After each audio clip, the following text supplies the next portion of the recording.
안녕하십니까. 대한바른자세연구의 이영석입니다. 오늘은 골반이나 고관절에 대해서 이상이 있는지 없는지에 대해서 아는 방법에 대해서 알려드리도록 하겠습니다. 다리를 통해서 아는 방법을 설명해 드릴 건데요. 진단을 하기 위해서 일단 진단받는 사람의 몸을 똑바로 해야 돼요. 머리부터 발끝까지 일자로 되도록 누워야 하죠. 만약 삐뚤게 눕게 되면 잘못된 진단이 나올 수도 있거든요. 골반이나 척추에 변형이 생기면 눈으로 보지 않는 상태에서 스스로 일자로 눕기가 어려울 수도 있어요. 일자로 누우면 오히려 불편함이 생기고 내 몸이 삐뚤어졌다는 느낌을 받기도 하거든요. 그래서 일단 일자로 눕도록 보조를 해주어야 합니다. 골반이나 척추에 문제가 심각하다면 보조를 한다고 해도 일자로 눕지 못하는 경우가 있어요. 이런 경우에는 오늘 설명드리는 내용으로 진단할 필요가 없습니다.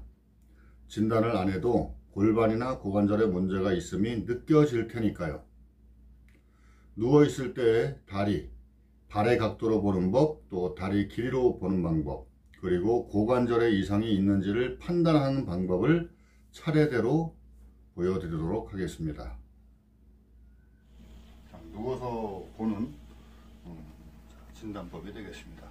우선 머리부터 발까지의 위치가 이렇게 틀어져 있다고 하게 되면 진단이 잘못 나올 수 있으니까 다리를 살짝 들어서 약간 당기듯이 하면서 머리하고 발끝까지 일자로 맞춰 놓습니다. 이 상황에서 발을 이렇게 살짝 왔다 갔다 하다가 그냥 놓으세요.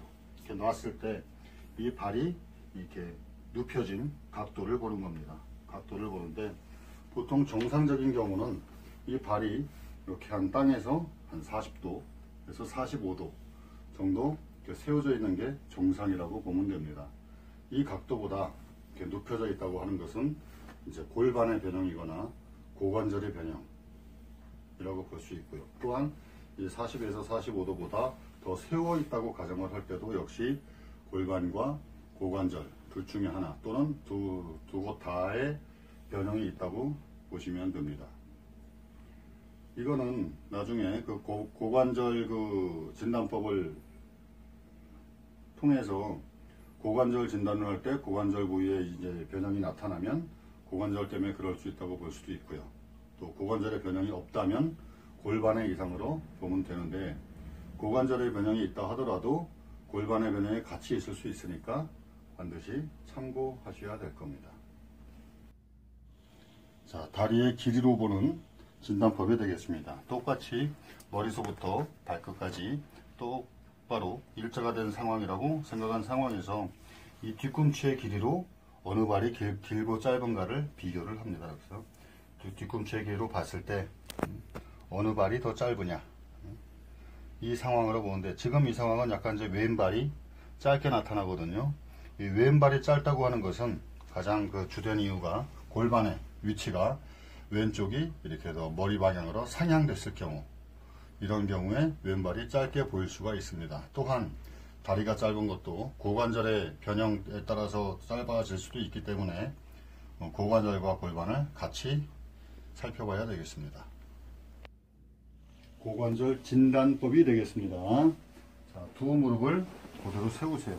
세워서 두 발의 발바닥의 위치가 어느 한쪽 이렇게 나가 있지 않도록 두 발의 위치를 똑같이 맞춥니다. 이 맞춘 상태에서 이 두 발이 다시 또 변형될 수 있으니까 여기서 내 발로 고정을 시킵니다. 고정을 시킨 상태에서 또 상체가 뭐 골반이 이렇게 삐뚤어졌다든가 이러면 안 되니까 골반의 위치를 똑같이 맞추세요.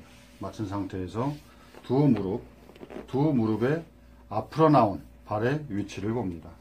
그래서 이 발의 위치에서 어느 한쪽이 이렇게 나와 있다면 나와 있는 쪽에 고관절에 문제가 있는 겁니다. 예를 들어서 이렇게 어느 한쪽 발이 나와 있다면 이 발의 고관절에 문제가 있는 거가 되겠죠. 반대로 이렇게 나와 있다면 이쪽 고관절에 문제가 있다고 보시면 됩니다. 고관절을 진단했더니 이렇게 오른쪽에 이상이 있어요. 그래서 선생님은 오른쪽 고관절에 문제가 있어 보입니다 라고 말했을 때 저는 왼쪽이 불편한데요? 라고 반대쪽이 불편하다고 말하는 사람들도 있습니다. 이거는 진단이 틀린 게 아니라 먼저 잘못되기 시작한 곳이 오른쪽이라는 말이에요. 골반의 변형에 따른 고관절의 변형은 어느 한쪽이 잘못되면 다른 쪽도 잘못될 수밖에 없어요.